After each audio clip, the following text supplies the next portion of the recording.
Welcome to Goyo's Garden and Tie-Dyes. I'm Greg.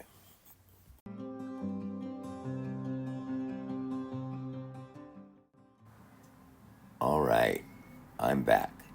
This is the first thing I've dyed since the very end of April.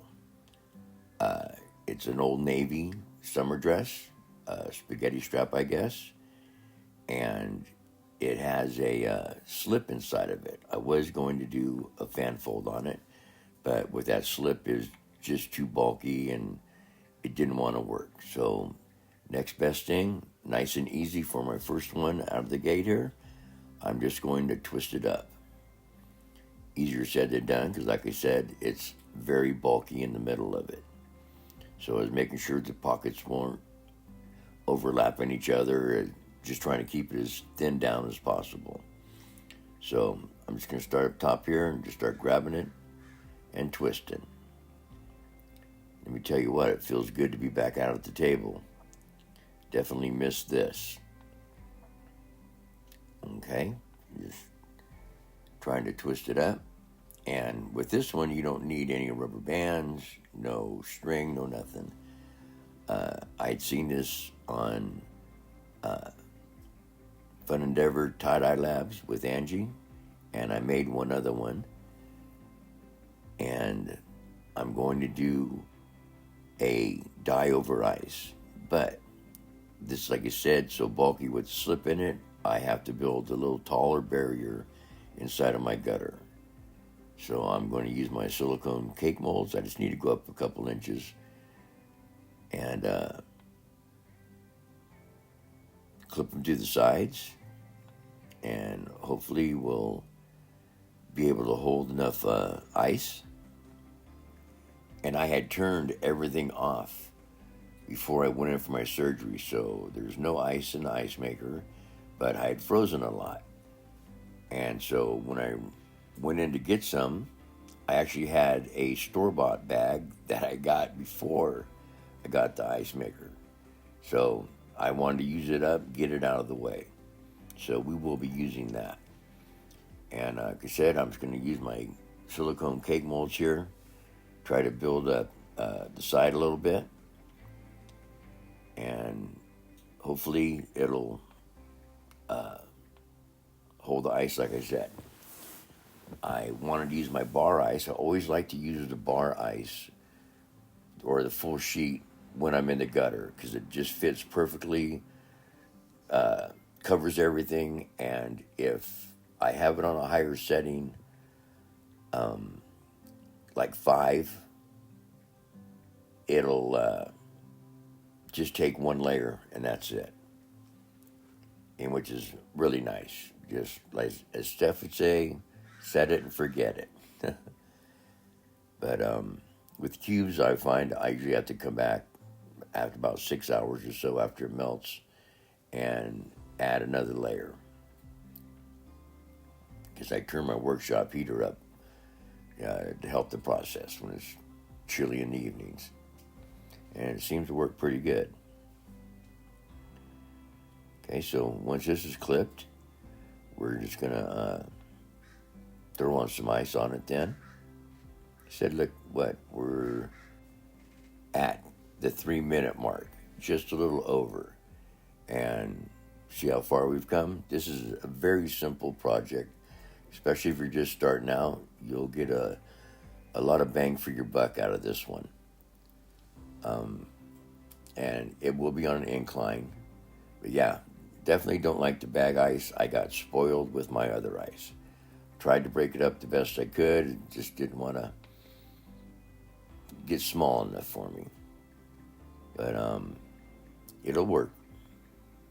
Need to make a little ice barrier on the end, the bottom part of the gutter, so my ice won't slide down, and it will help prevent the shirt from sliding down or the dress from sliding down.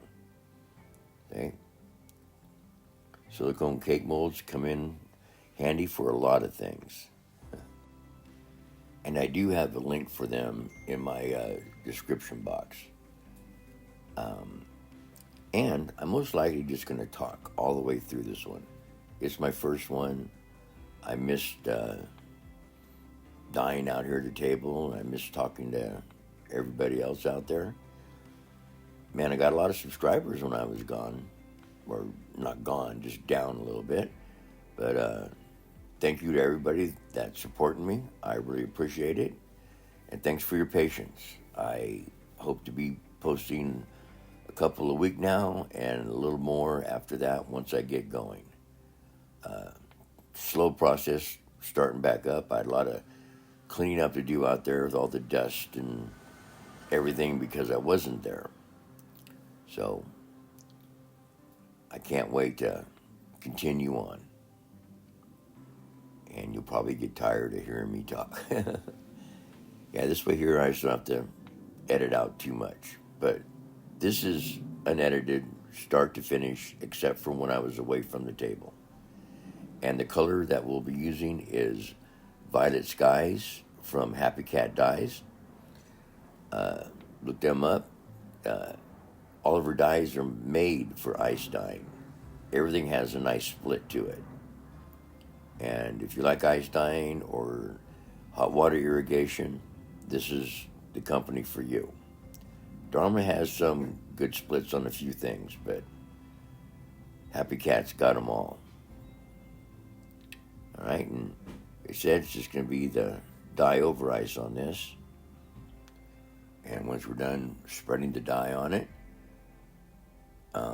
your next step, we'll just sprinkle on a little soda ash for good measures. And you can already see how this color is changing colors. You can't see it at this angle, but it's purple, some blues, and a really, really faded green in it. Like I said, stuff splits beautifully. So let's throw on some soda ash. Just a little bit. You don't need too much. The shirt was soaked in it. But there's this round of ice. I had to do a whole nother round of ice on this. So I also had to sprinkle more soda ash. That's why I like to use the full bars when I do it. All right, so this is on my ice dye table. It's on a 7-degree incline. And here's the dress. I think it turned out pretty good myself. I believe that I would have had more runs, longer splits in it if that slip wasn't in it. But next time, I think I might slide it through the top of it and see what happens. All right. I appreciate you watching. Thank you so much. If you haven't subscribed, please subscribe. If you liked it, please hit like. And if you want to share it, by all means, please do. Once again, thank you, and I'll see you next time.